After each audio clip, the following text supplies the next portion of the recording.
Hello दोस्तों, कैसे हो आप लोग। उम्मीद करता हूँ अच्छे होंगे और आपकी पढ़ाई है वो भी बढ़िया तरीके से बिंदास तरीके से चल रही होगी।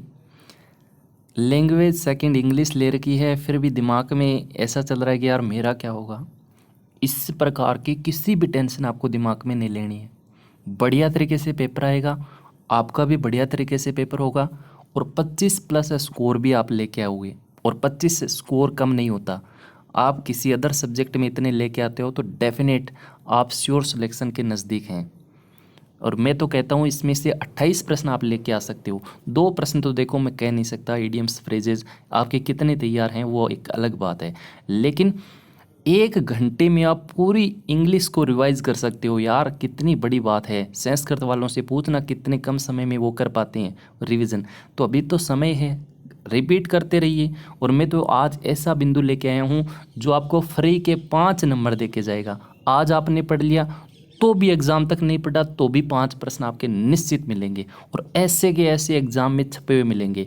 एक पोइम देंगे और आपसे बोलेंगे ले बेटा बता, इसमें एलिट्रेशन बता, इसमें पर्सोनिफिकेशन बता, इसमें राइम स्कीम बता। और आप टपक टपक टपक करके सारों के आंसर दोगे और फिर कहोगे कि यार 5 प्रश्न देखे तो मेरा कॉन्फिडेंस कितना ज़बरदस्त हुआ है। देखो, और ज़्यादा टेंशन नहीं लेना। कहीं ऐसे टेंशन ले लेंगे कि पेपर पता नहीं कैसे आएगा यार, कैसे मेरे सही होंगे। कुछ नहीं है ऐसा। दिमाग में तो ये रखना है कि जितना मैंने पढ़ा है प्रश्न वहीं से आएगा, और इनसे बाहर भी कोई प्रश्न आ गया तो मेरा सही होगा वो। चलिए एक पोइम देंगे। पहला प्रश्न आपसे ये पूछेंगे, बेटा her words are sweet like Honey.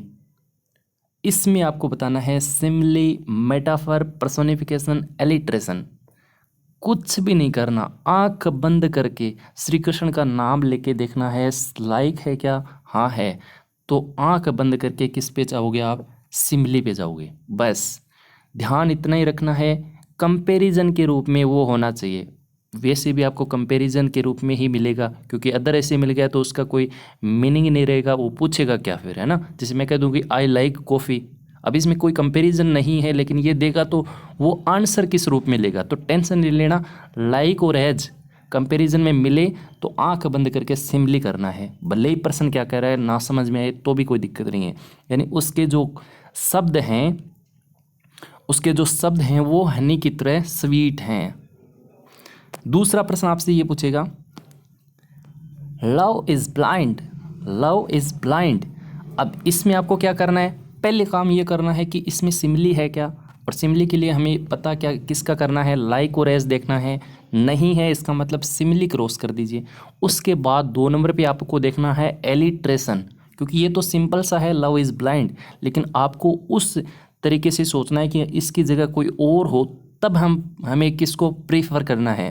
पहले हमारी प्राथमिकता किस पे होगी, एलिट्रेशन देखना है। कोई लेटर रिपीट हो रहा है क्या, नहीं हो रहा।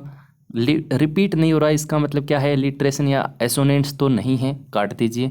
अब रही बात मेटाफर और पर्सोनिफिकेशन की, देखिए इन दोनों में अगर बात करें तो पहले आपको चूज करना है पर्सोनिफिकेशन। यदि आपको वो एग्जाम्पल पर्सोनिफिकेशन का नहीं लगता है तो आप मेटाफर यूज को करके आएंगे और 90% तक वो सही ही होगा। लेकिन पहले आप देख लीजिए कि पर्सोनिफिकेशन आप पता लगा रहे हैं और पता लग भी रहा है तो पर्सोनिफिकेशन ही करेंगे। जैसे पर्सोनिफिकेशन में सिर्फ एक ही बात ध्यान में रखनी है, कोई भी जो निर्जीव चीज़ें होती हैं, वस्तुएं होती हैं, उनकी जो तुलना है वो किसी सजीव से, मनुष्यों से कर दी जाती है। यानी निर्जीव चीज़ों की जो तुलना होती है वो किससे कर दी जाती है, मनुष्यों से। जैसे यहाँ पे देखो, लव इज़ ब्लाइंड।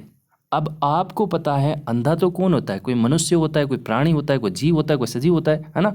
लेकिन यहाँ पर एक जो थॉट्स है काल्पनिक, हम एक प्रकार से हमारी जो फीलिंग्स है उसके साथ हम तुलना कर रहे हैं कि जो प्यार है वो अंधा है।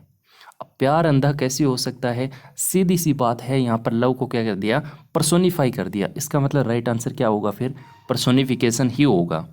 ठीक है, पता चल रहा है पर्सोनिफिकेशन का थोड़ा थोड़ा भी, तो पर्सोनिफिकेशन ही करना है। पता नहीं चल रहा किसी प्रकार से कोई निर्जीव चीज़ को सजीव के रूप में यदि वो प्रस्तुत नहीं कर रहा, इसका मतलब वो मेटाफर का एग्जाम्पल होगा, कहीं और देखने की आवश्यकता नहीं है। चलिए अगला एक और है, और पर्सोनिफिकेशन के जो मोस्ट इम्पॉर्टेंट जो कीवर्ड्स हैं, जो एग्जाम्पल हैं, वो मैंने आपको पुराने वीडियोस में करवाए हैं। अभी तो कम समय है, लेकिन आप देखेंगे, आपको यदि दिक्कत है तो आप देख सकते हैं, बाकी तो मेरे ख्याल से तो कोई दिक्कत होगी नहीं। लाइफ इज, अगला है देखिए, life is not a bed of roses. देखिए एक इडियम्स भी है, ए बेड ऑफ रोजेज, इडियम्स भी है और एक बेस्ट कविता भी है, और यहाँ पे एक कंपैरिजन के रूप में भी आ रहा है। देखिए यहाँ पे क्या है, लाइफ, और यहाँ क्या है, ए बेड ऑफ रोजेज, यानी जो जीवन है वो गुलाब का घर नहीं है, गुलाब का बिस्तर, यहाँ बेड है ना, गुलाब का बिस्तर नहीं है। तो यहाँ पे पहले हमें देखना है क्या सिमिली और मेटाफर हो सकता, सिमिली हो सकता है क्या, तो लाइक और एज नहीं है, सिमिली नहीं है। कोई भी लेटर रिपीट हो रहा है क्या, कोई साउंड एक जैसा या सेम वो वावल या फिर कोई कॉन्सोनेंट साउंड रिपीट हो रहा है क्या, नहीं, तो इसका मतलब एलिट्रेशन भी नहीं है। एलिट्रेशन में एक बात मैं आपको बता देता हूँ, एलिट्रेशन में शब्द के शुरू में कोई लेटर जो होता है वो बार बार आता है, जबकि एसोनेंस जो होता है उसमें कोई स्वर रिपीट होता है, वो वाक्य के शुरू में भी हो सकता है और बीच में भी हो सकता है।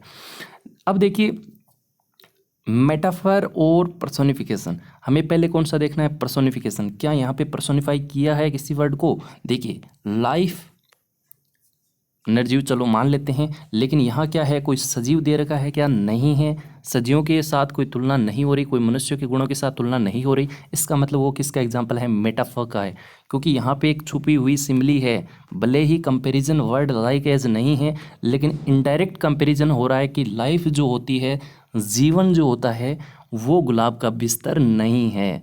तो यहाँ पे थोपी हुई जो सिमिली है, जो किसका एग्जाम्पल रहेगा, आपका मेटाफर का रहेगा। बाकी मैंने मेटाफर आपको शायद करवाया है, नहीं करवाया तो आप पढ़ लेना थोड़ा सा, बस मैं तो कह रहा हूँ पढ़ने की ज़रूरत ही नहीं है, आपने ये वीडियो समझ लिया तो। अगला देखिए, the session of sweet silent thought read 2016 का क्वेश्चन है ये। पूछ रहा आपसे सिमिली, मेटाफर, पर्सोनिफिकेशन, एलिट्रेशन, कुछ भी नहीं करना, लाइक और एज है नहीं, सिमिली को काट दीजिए।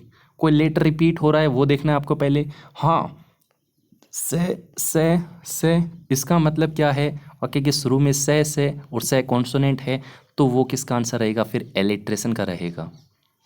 तो कितना आसान है, एलिट्रेशन आप करके आएंगे और इन पे आप जाना ही नहीं है, तो आंसर क्या हो जाएगा आपका, एलिट्रेशन, ऑप्शन नंबर डी हो जाएगा। और एक अंतिम एग्जाम्पल आपसे ये पूछेगा, एक पोइम दे रखी होगी, उसमें पूछेगा 1 से 4th की राइम स्कीम बताइए या 4th से 8th तक की राइम स्कीम बताइए, और आपको सिर्फ लास्ट वाले जो कीवर्ड दे रखे हैं उनको देखना है, और पहले आपको खुद ही डिसाइड कर लेनी है स्कीम। एक जैसे साउंड वालों को आप एक लेटर देके आप उनको लिख सकते हैं, सेकंड वाली जो अपनी वर्णमाला होती है उसके स्मॉल लेटर से। देखिए जैसे क्लाउड, ए दे दिया आपने,